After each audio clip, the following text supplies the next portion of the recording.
ஆச்சு?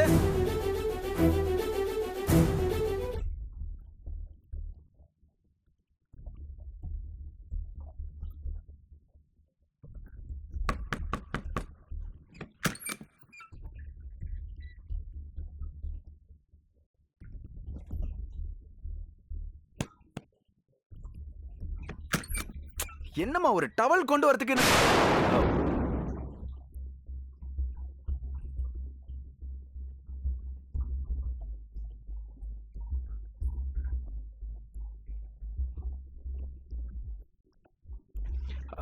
I'm sorry Kavitha.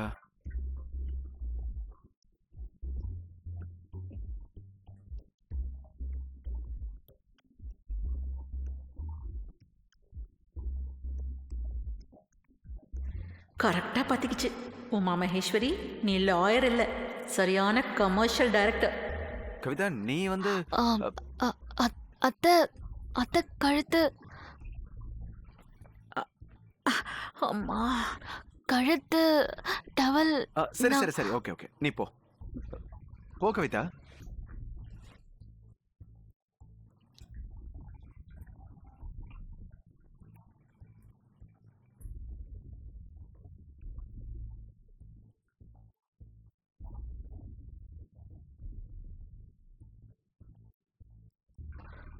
கொடுத்துட்டேன் அத்தை. அம்மா போதும்மா, பிடிச்ச விட்டு வரைக்கும் போதும். இப்போ நல்லா எதமா சுகமா இருக்கு. நீ போ.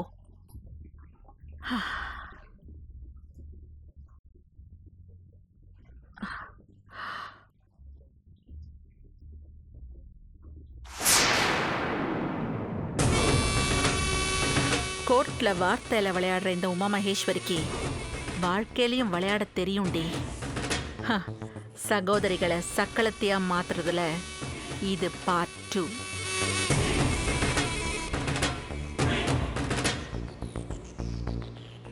அத்தை பூரி கிழங்கு ரெடி, வந்து சாப்பிடுங்க. கௌரி, நான் ஸ்ட்ரெயிட்டாவே சொல்றேன், கவிதாவை கண்ட்ரோல் பண்ணணும், இல்லைன்னா உனக்கு தான் நஷ்டம் வரும். ஏன் அத்தை, என்னாச்சு? பழக்கம் போல உன் புருஷன் டவல் இல்லாம குளிக்க போயிட்டான். குளிச்சு முடிச்சவன் கௌரி கௌரின்னு டவலுக்காக குரல் கொடுத்தான். உன் தங்கச்சி முண்டி அடிச்சிட்டு போய் அவ டவலை கொடுக்கறா. கவிதாவை கூப்பிட்டு வச்சு இதெல்லாம் தப்புன்னு சொல்லிடலாமா? அவசரப்பட வேணாம் அத்தை. அவசரப்படலைன்னா நீ தான் அவஸ்தைப்படுவ. மொத்தமா அவன் மனசுல என்ன இருக்குன்னு தெரியாம அதை பத்தி விவாதிக்க வேண்டாமே அத்தை. சரி, உன் ரூட்டுக்கே வரேன். இந்த டவல் மேட்டரை விட்டுரு. டிஃபன் மேட்டர்ல நீ மறைவா நின்னு நடக்க போறத பாரு. ஆமா, அடுத்த சீன் டிஃபன் சீன், ஆனா டிஃபரெண்டான சீன்.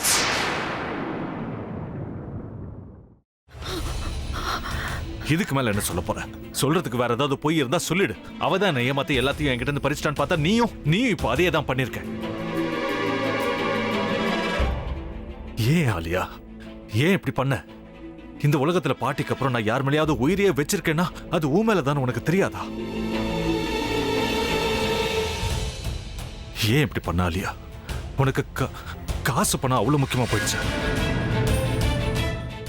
அதுக்காக நம்ம உறவை கூட மறந்துடுவியா?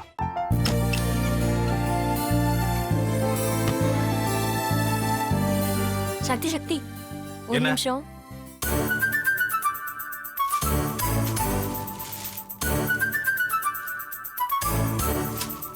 இந்தாங்க. என்ன இது? உங்களுக்கு பிடிச்ச பிராண்ட் செப்பல். இது என்ன, நான் தலையில வச்சுட்டு தூங்கணுமா? சரி, அதை விடுங்க. இங்க பாத்தீங்களா, டைம் பீஸ். இதோட அலாரம்க்கு தான் நீங்க டெய்லி எந்திரிக்கணும். அதெல்லாம் என் மொபைல்ல இருக்கு. முத்து, முத்து, என்னடி இவன் முத்துன்னு ஒருத்திய உருவாக்கி விட்டான். செல்விய மறப்பான்னு பார்த்தா எப்ப பார்த்தாலும் முத்து முத்துன்னு கூப்பிட்டு இருக்கான். முத்துவ கூப்பிட மட்டுமா செய்யறான், முத்துவ வச்சு என்னென்னமோ செய்யறான்.